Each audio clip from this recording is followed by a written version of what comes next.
All right, guess what? We're gonna get started. If you have a brand new pen, you might have to do what I'm gonna do. Pick the little ball off the end to get it started. Okay, please put your name and grade in the bottom corner.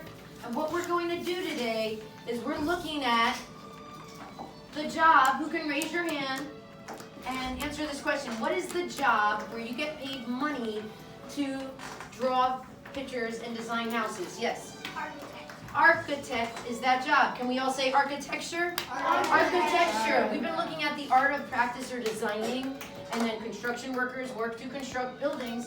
And we are looking at the world's most famous architect. Who can raise your hand and remember his name? Yes, Frank Lloyd Wright. Can we all say his name? Frank Lloyd Wright. Now you know I love how Frank Lloyd Wright designs with waterfalls in his structures.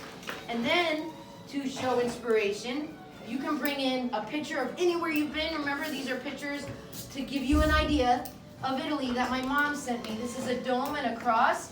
This is an island with a cave you could drive a boat into and then hike up to get to that structure.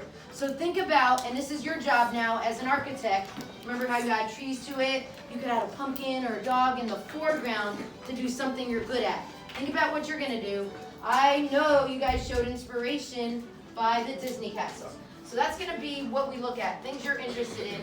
And today your job is to draw your dream house. If you had a dream house or a dream tree house, what would it look like? Think now in your head. And I don't know about you, if money was not a limit and we could draw, oh great, it's freezing. I'm going to do it on the whiteboard, but there's the Disney castle. All right, so if we all can draw your scene wherever you want, where would you draw it? I don't know about you, I'm going to be inspired by Italy, and I'm going to do an island. You could do it wherever you want, your house, and I'm going to have a cave. You could copy your teacher, or you could do your own thing. And I'm going to have a boat going to that cave, okay? That's how I'm going to start.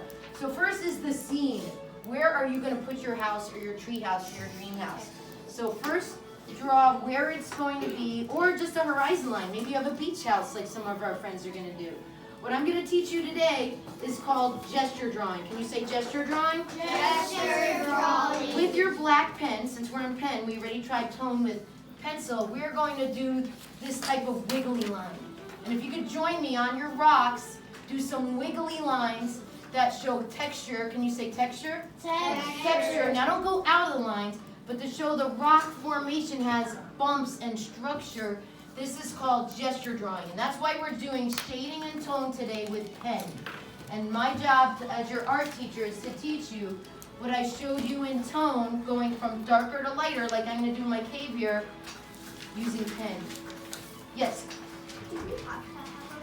You don't have to have a rock. You can do a horizon line for a beach.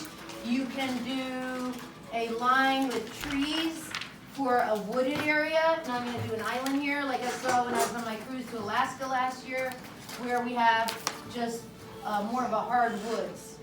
All right, so you can make your scene wherever you want, and that's called personal expression, where you do all your favorite things to your scene. All right, next I have taught you how to start a castle. Would be a rectangle with a triangle. You do not have to do a castle, but anyone here want to live in a castle? If it was your dream house, well then that might be what you want to start at. Then I'm going to show you how I start. I like doing the U-shaped windows and a balcony, and you guys know I'm going to do an infinity pool. Now what we're going to do is spend all of our time on fine details, and I'm going to have a slide going down here. Okay, so what I'm doing is I'm getting you started on your architecture. I'm showing you how we're doing tone and shading with pen today instead of pencil. And that's where you go darker. I want you to practice, and somewhere in your art, start really dark and then slowly getting lighter in pen to see that you can do it. You can bring dimension with pen. So today is on pen and ink. Tomorrow we're going to do the watercolor wash and paint your scenes in. And I am actually looking for entries for the Florida Fair now. And what their judges' criteria states is that your art needs to have the wow factor, something to make it pop, to make it different than everyone else's. So that's my infinity pool I'm doing with blue. If you want to use the blue markers and then bleed it out tomorrow, that's fine, but remember, we're going to add a layer of paint tomorrow. All right, so does anybody have any questions? Because that's what we're doing today is architecture. Yes? Can we draw the inside of the house? ahead and draw the inside of the house. Right here, I'm gonna do an open deck with a couch, a TV, and a grill. That is a great idea to give you ideas for the inside of the house. If you have a big open window, you can do the inside, or you could just do a deck. You could add a big cave, and you could have a little party going on in there with a banqueting table. You get to dream big, guys, and add anything into your scene you want, right? Over now from today's lesson, we're gonna photograph the best ones tomorrow.